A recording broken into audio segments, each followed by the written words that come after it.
Everyone laughed when the lawyer said, "That's all. Maxwell was not included in the will." My own mother didn't look surprised. In fact, she smiled. My sister cleared her throat, pretending to be sad, while holding back a grin. And my older brother? He leaned back and whispered, "Finally, the loser gets what he deserves." Please make sure to subscribe, like, and share this video, because what happens next will leave you speechless. I sat there frozen, heart pounding, but not out of sadness. It was rage. And something else. Satisfaction. They thought they had won. That I would just walk away, like I had no power left. Like I was still the same broken guy they used to laugh at. What they didn't know was that I had spent the last 10 years building something they couldn't even imagine. Something big.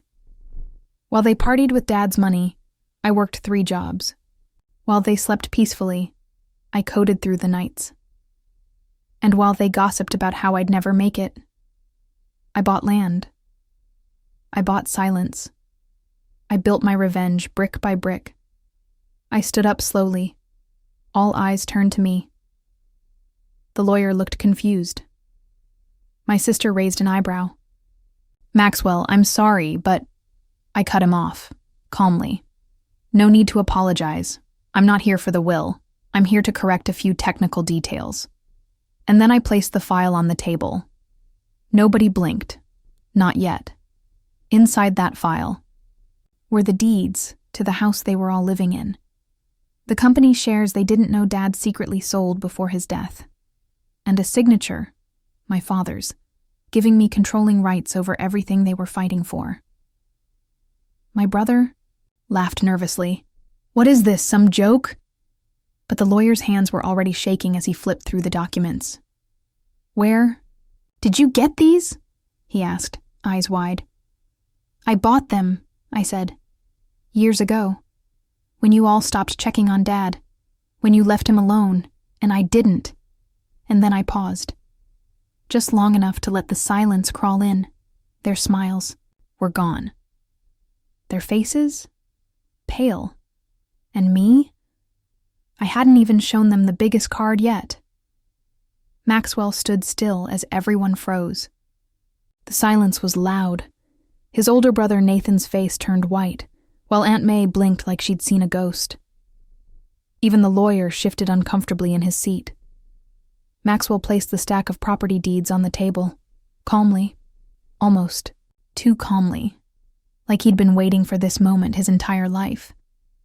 "You see," he said, looking directly at his brother, "Dad didn't leave me out. He just didn't tell you what he did before he passed." His cousin Lauren scoffed. "This is a joke, right? Dad didn't own that much property anymore. Everything went to Nathan." Maxwell smiled. "That's what you were told.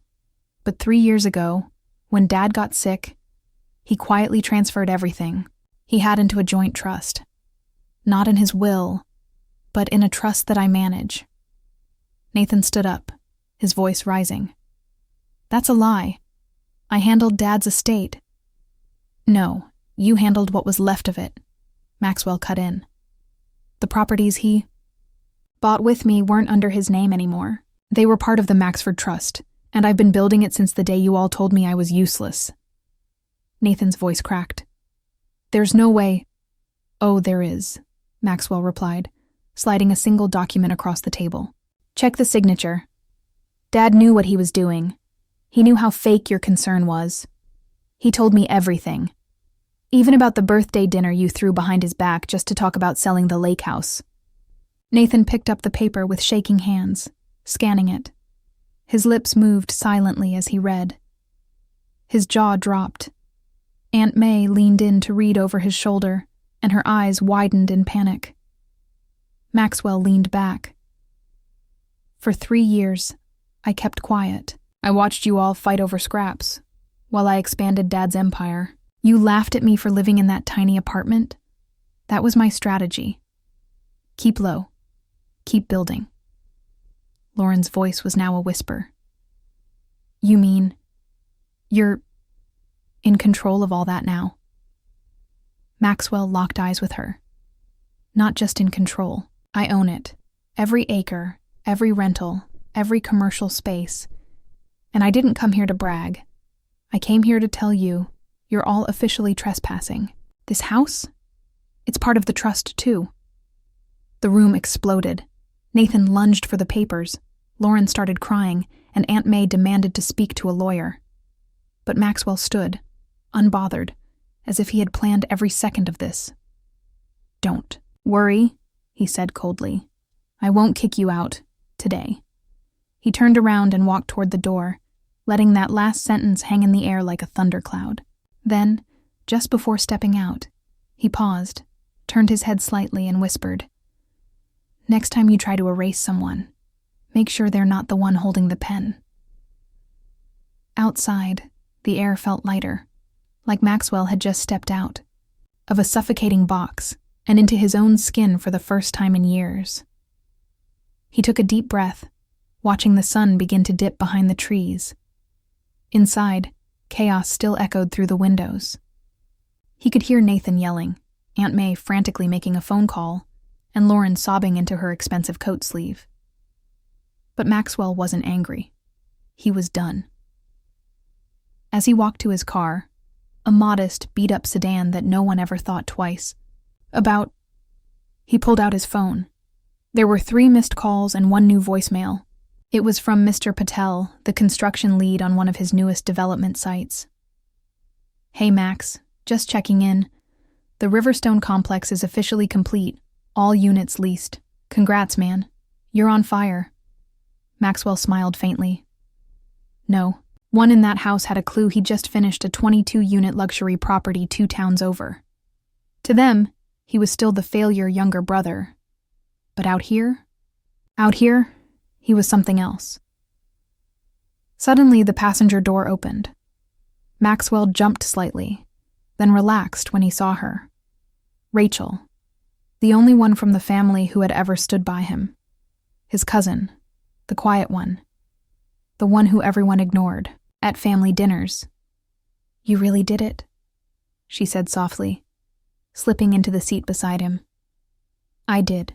They're going to come after you now, you know, she said. Legally, emotionally, every way they can. Maxwell started the car.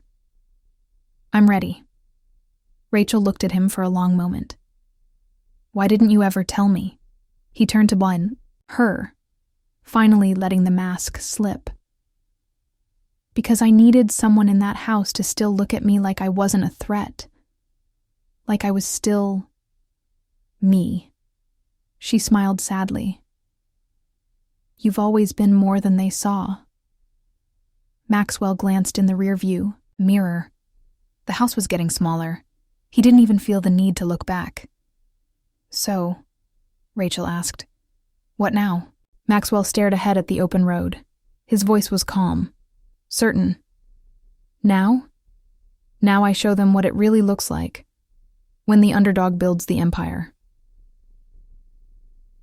3 months later, the courtroom was packed. Reporters whispered behind notebooks. Lawyers flipped through pages like they were performing magic tricks. And in the center of it all sat Maxwell, calm, composed, in a custom-fitted navy suit. Across the aisle sat Nathan, red-faced and fidgeting. Aunt May avoided eye contact. Lauren? She wasn't even there. Rumor was she'd flown to Europe the moment things got bad. The judge cleared her throat. Let's begin. Nathan's voice rose instantly. Your Honor, my brother. He deceived us. He used our parents' trust fund to build his business behind our backs. That money belongs to all of us. Maxwell didn't flinch. He looked directly at the judge. With respect, Your Honor, the trust allowed each of us to request capital once we turned 25. I submitted a formal proposal. Nathan and Lauren rejected theirs, calling it a waste of time. I didn't. I took my portion and invested it, legally.